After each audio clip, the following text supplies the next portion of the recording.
Hello and welcome to Killbot Retro Tech. Hope you're having an amazing day. Now, today, I picked up something that I didn't expect I would pick up so soon, but hey, it was for a good price on eBay. I got, excuse the plastic noises,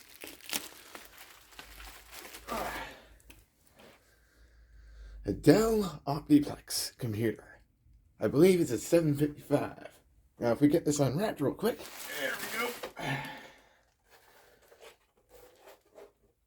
we go.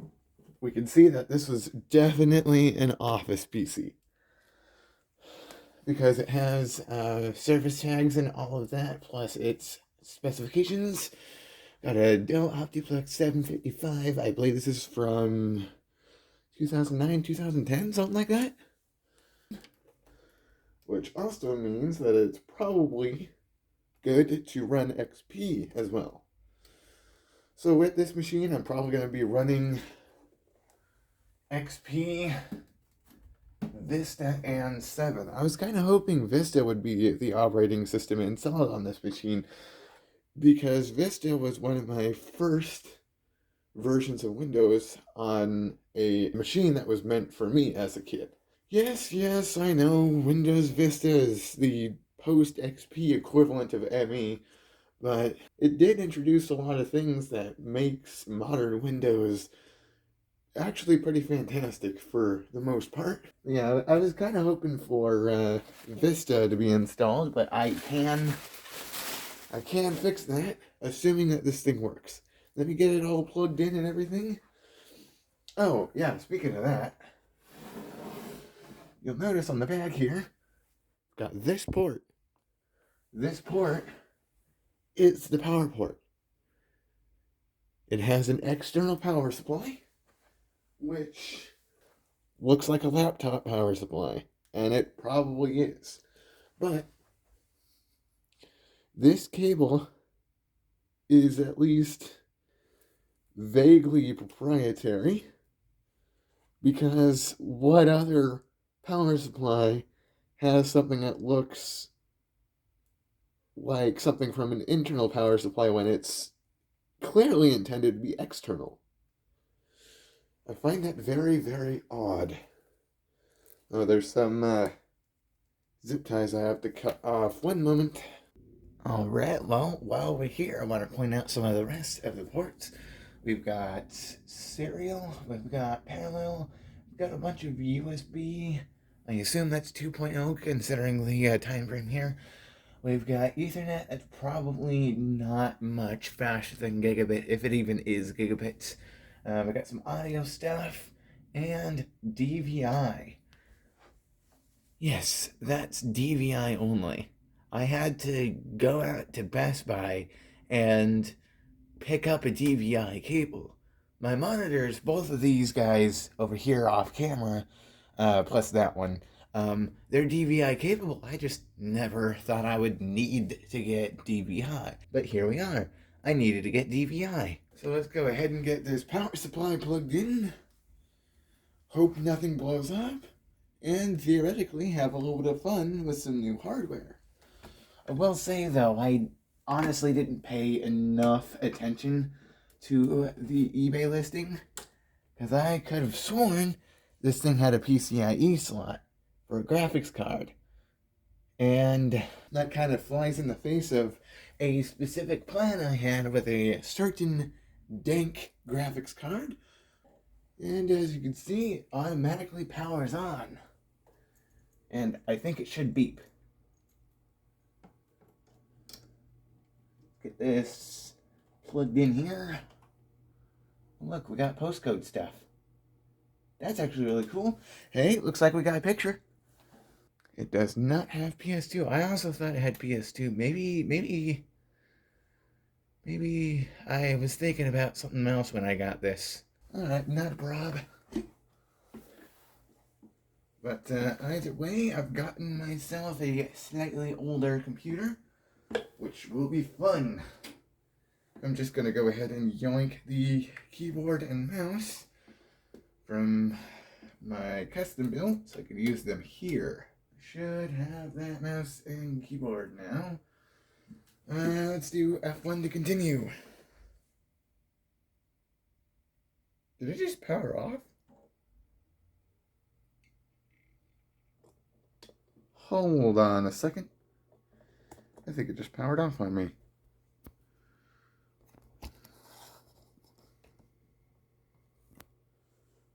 Okay. Let's do F2. See what's going on here. You hear that DVD drive going. Let's see. It's got BIOS version A22. It's an Optiplex 755, of course. It is a 2.0 gigahertz Intel Pentium Dual E2180. 2.0 gigahertz, of course. Definitely not the strongest PC I have. See, 2 gigabytes of memory. Looks like it's running at 667 megahertz. Dual symmetric mode. It's DDR2 SD RAM. Got the time and date. Yeah, that's definitely an old date. Let's see if she boots. Alright. Start Windows normally. That's a good sign. Hear that hard drive going. Looks like that's going to be Windows 7. And if it is, man, it's been a long time since I've used 7.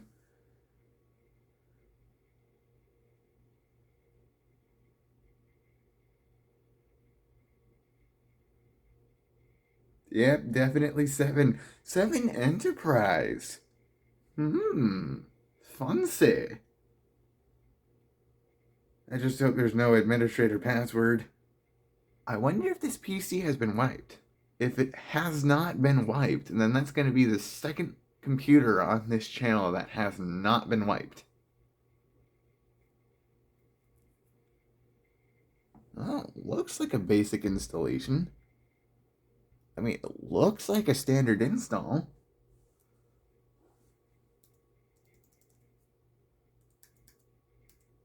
Okay, Windows key is kind of working. Let's go into Device Manager and see what's going on here. Hard drive. It just keeps going and going and going and going. Considering I was able to get into this PC without a password, I don't think it actually has any proprietary information still on it, but I'm going to double check here in a minute. Let's see, it's an Intel Q35 Express chipset based system. I doubt I'm going to be able to play many newer-ish games, but that's not going to stop me from trying. So at this point, I obviously haven't seen very much of the hardware, software of this thing, but I do know that it did at least once boot up, obviously. Man, this hard drive. There's got to be a way to do it, like a health check on it or something, because this is really slow. Oh, you know what part of it is? It's this background stuff.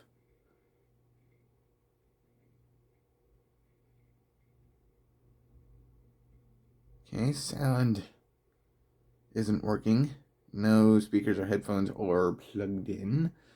Let me go ahead and steal the speaker I have for my rebuilt as well, so we could have some sound going.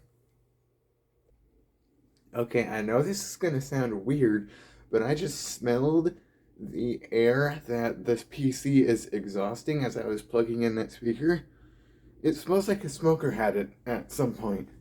It's not strong, but it is noticeable. So that's unfortunate, but I can at least attempt to deal with that later.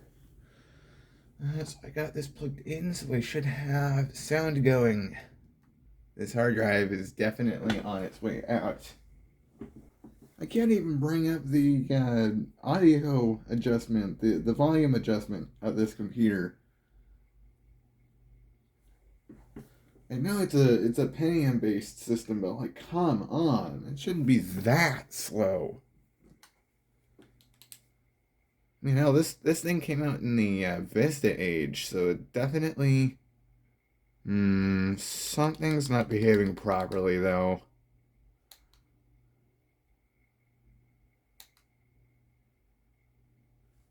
What the heck is going on here? I only have, like, one program running. Oh, man, it's been so long since I've worked with Windows 7, I forgot how to read the task manager. Yeah, I mean, memory's looking alright. CPU usage is basically none.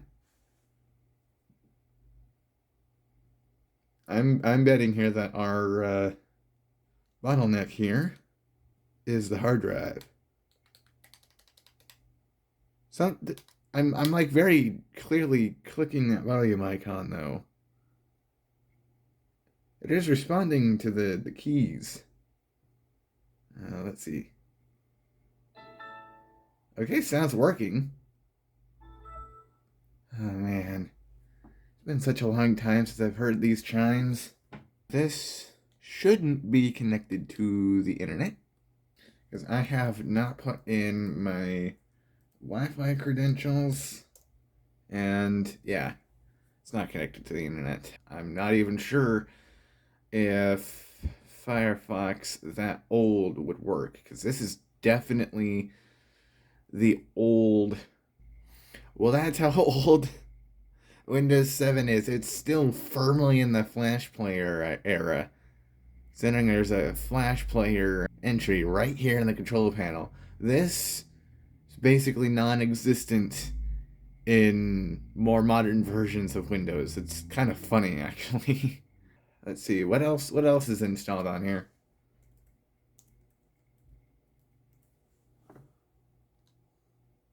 Oh yeah, and I wanted to see what version of Firefox it's running.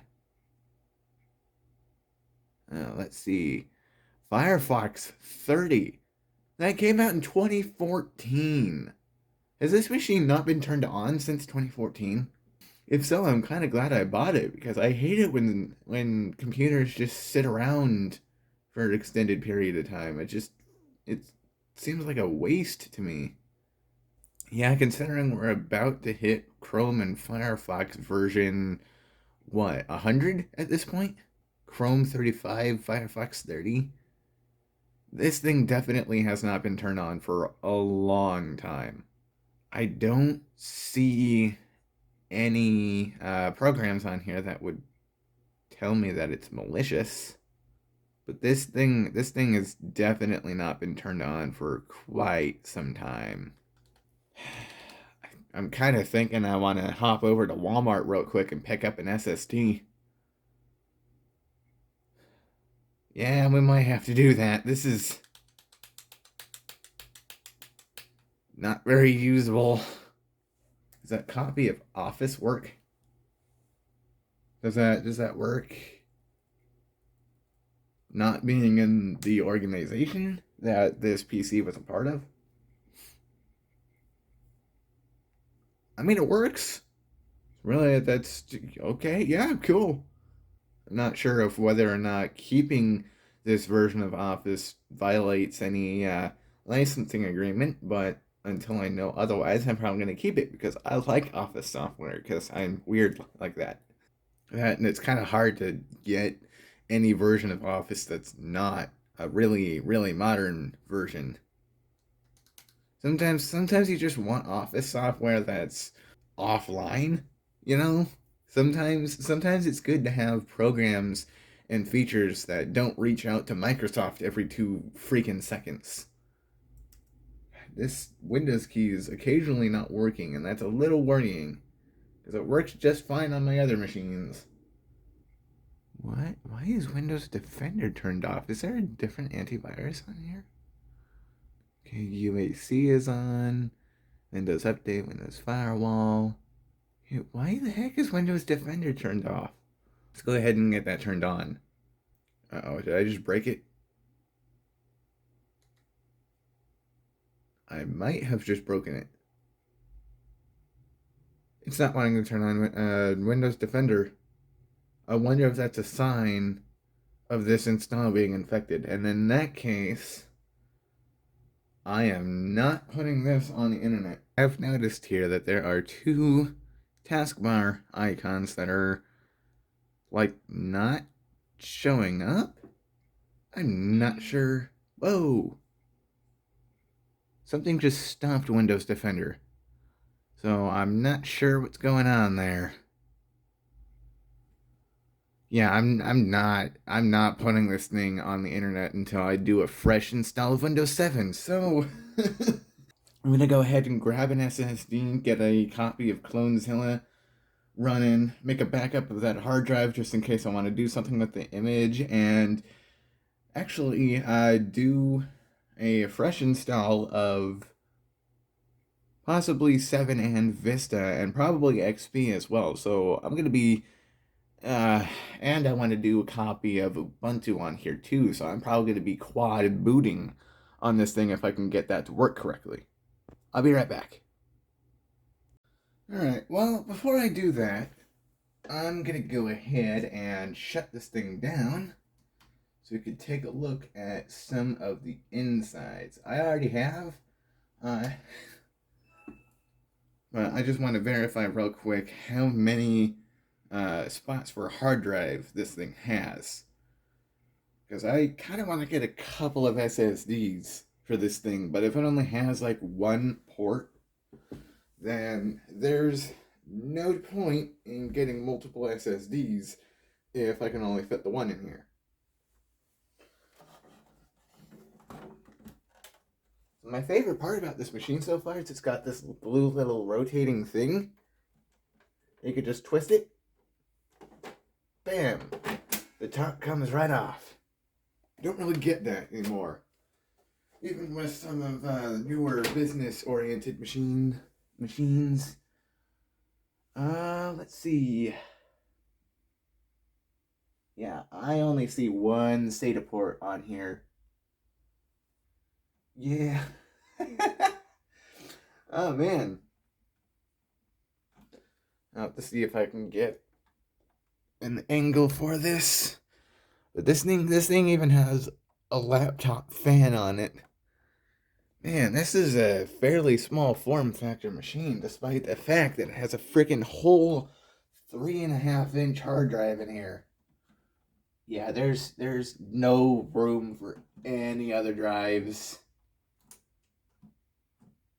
Alright, yeah, I'm gonna go ahead and pick up an SSD, and I'm gonna be quad booting on this thing. Alright, I've gone ahead and gotten myself a new 1 terabyte solid state drive. So let's crack this open and get this going in the new new PC. Not sure why that sticker was cut through, but okay, I didn't do that. Alright, so this is a PNY 1 terabyte SSD, and if I read the package correctly, there should be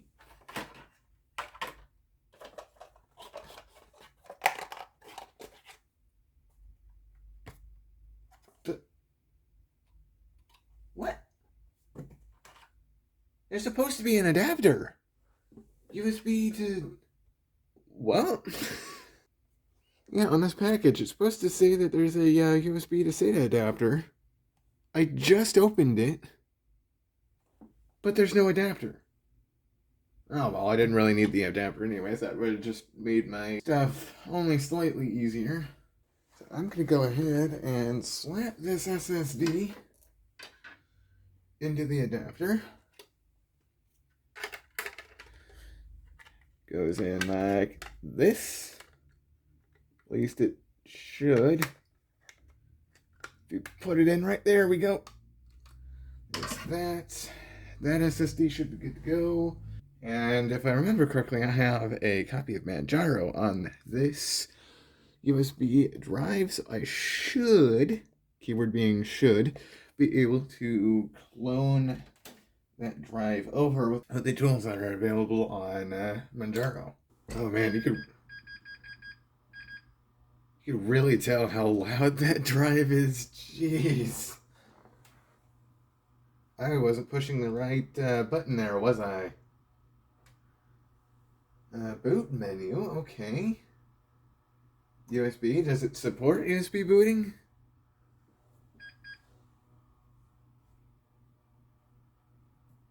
F1? Okay. I wonder if I need to replace a capacitor or a clock battery for this thing. I'll have to try to get a closer look at that because I don't want to deal with invalid time and date settings every time I want to unplug this thing. It is F12 for the boot menu. This system only supports legacy modes. It does not support UEFI. Apparently, this system is just barely old enough to not want to use newer operating systems. Alright, I'll be right back then. Yeah, I'm definitely going to have to replace that system battery at some point.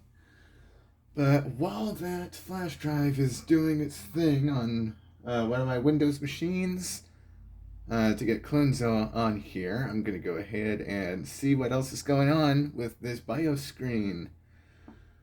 Let's see, 1 megabyte L2 cache, blah blah blah, memory information, already seen that.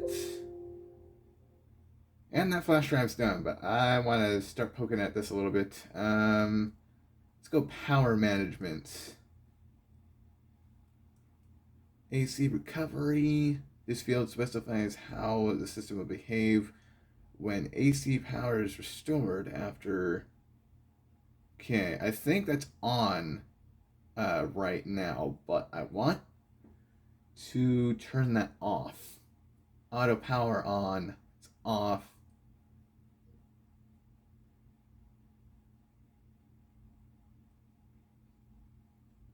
Alright. This should make it so that every time I unplug it, it doesn't turn back on. But yeah, that flash drive I had, that didn't have Manjaro on it. That had Windows 10 on it, but it was flashed in UEFI mode, so it wasn't going to work on this machine. Although I totally could put Windows 10 on this machine. I have plenty of space for tons of operating systems. You just double checking here. Yeah, that is a 1 terabyte SSD. Really strange that shut up, Windows. I still kind of find it funny that Windows 10 still has the same default power on, log on thing, whatever. Oh, hey, looks like those icons from earlier actually decided to load in. Maybe it was just an error with sleep state stuff, because I did see when I first booted it on that it did not shut down properly. Still kind of find it weird that when I opened the package for this SSD, the SSD itself, not the drive sleigh, but this SSD was supposed to come with an adapter, but it didn't. So I'm not sure what's going on there. Either way, as long as the SSD is new, I don't mind too much because I obviously already have one of these adapters. I was kind of hoping to use it with that hard drive though, because that's not going to fit properly in this. I'd have to take out the PCB to actually use this adapter with larger hard drives. Yeah, it looks like Windows is done formatting that flash drive over there. So I'm going to go ahead and turn this off. Oh, the shutdown button's right here. Pay attention, you idiot. It seems to be more stable when you turn it on after properly being turned off. It's probably a Windows 7 thing, probably a hard drive thing, I don't know. Turn this guy back on. Kind of mash F12 because I believe that was the boot menu. Yep, F12 for the boot menu. And as you can see, and as you can hear, this thing does have a PC speaker. I don't know if Windows 7 can use it, but I could probably use it if I wanted to do some DOS stuff on a flash drive or something. On a couple of my machines here, I've been able to run DOS natively on the bare metal with something like FreeDOS. I believe I did make a video about that. So I'll go ahead and link it if I remember to do so. Dear Lord, is that the fan? Is that one of the fans? Because that sounds terrible. That's got to be a fan, because that's definitely not the hard drive. Yeah, it's rattling a little bit, but at the same time, it's You hear that whoop, whoop, whoop, whoop, whoop sound? That's definitely one of the fans. Alright, I'm going to go ahead and launch Clonezilla in English, keep the default settings, blah, blah, blah. Alright, we're going to go ahead and start Clonezilla. We're going to go device to device. I'm going to go beginner, but you could do more intermediate modes if you'd wanted to. We're going to go disk to local disk. Oh. I'm an idiot. I forgot to plug in the SSD I'm going to be cloning this to. Now, with the SSD actually plugged in, we should be able to proceed. Although, I'm not convinced.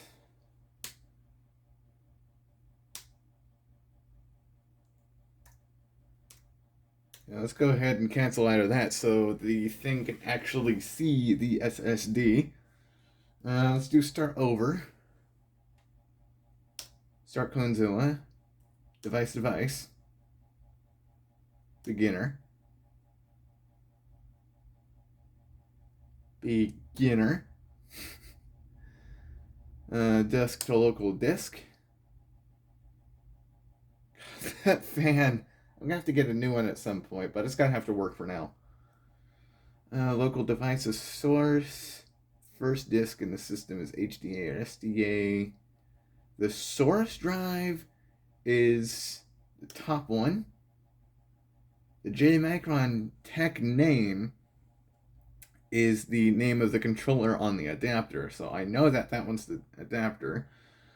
And that's the one that I'm cloning this Windows install to.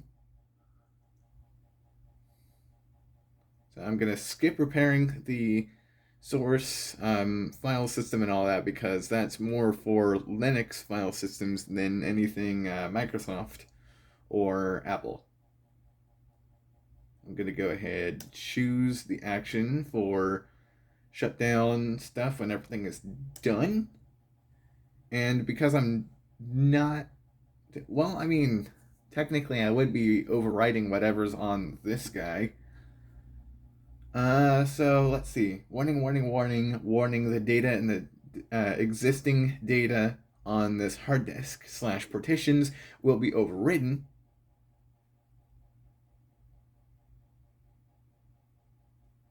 Wait, what? Bootcamp? What? Excuse me. This is supposed to be a brand new SSD. Why does it have a Bootcamp partition? Okay, hold on 1 second. I want to reboot because there should not be anything on this SSD. And if there is, I'm taking it back to Wal-Mart.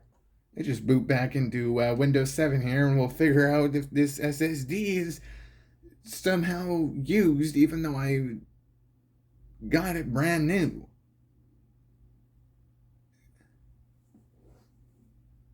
It's supposed to be brand new. There's not supposed to be any partitions on it. There's supposed to be an adapter. So, what the heck? Okay, what does Windows 7 make of this drive? The heck is going on? Windows 7 system reserved. What the heck? Is this adapter getting enough power for this drive? I hope the adapter's not broken. That's going to be a problem. Come on. You can see it showing up there for a second. Yeah, it's clearly got a Bootcamp partition on it. What the heck? So, yeah, that's a Bootcamp partition. Yeah, drives don't just come with a partition like that. Okay, no, that's the flash drive. That's system reserved Bootcamp. What the fuck? Yeah, this has a whole ass system on it. It was sold to me as new. It's got Windows that old. It's got users. Ernest as date modified 2022. This must have been a recent return or something. Yeah, there's fucking data on here that is not mine. Alright, I'm gonna be taking a trip back to Walmart and getting a real, fresh SSD. Here's the fucking twist of the century for you. I still have this piece of shit. You wanna know why I still have that piece of shit? Well, that's because I purchased it half an hour before the support desk closed. I bought it at 7:30 p.m. And by the time I noticed, at about 9 o'clock, it already have been closed for an hour. So I just fucking wasted gas to drive to Walmart and hope that they would replace it for me. Now, I know that this isn't what it feels like to me, but I feel like I'm being fucking punished for being a night shift worker. I feel like I just got scammed by Walmart. So they closed the support desk half an hour after I got it in hopes that I wouldn't notice that this fucking new drive has someone else's data on it. So they don't have to deal with me until the support desk opens tomorrow. Luckily for me, or unluckily I guess, I'm getting up earlier than I usually do, so I'm gonna fucking deal with that bullshit as soon as I can tomorrow. Because Walmart selling me 11 of an SSD and then closing their support desk is bullshit. I do realize I'm talking about real people here that have hours just like I do, but I feel like they should have their customer service desk open at least until half an hour before they close. I'm just incredibly pissed off that I can't return something that is legit a scam. I went to Walmart for a new SSD. I went to Walmart so I can get a brand new inbox, totally sealed SSD from Walmart. So I can have an SSD now. If I wanted an SSD tomorrow or the next day, I would have fucking got it off of Amazon.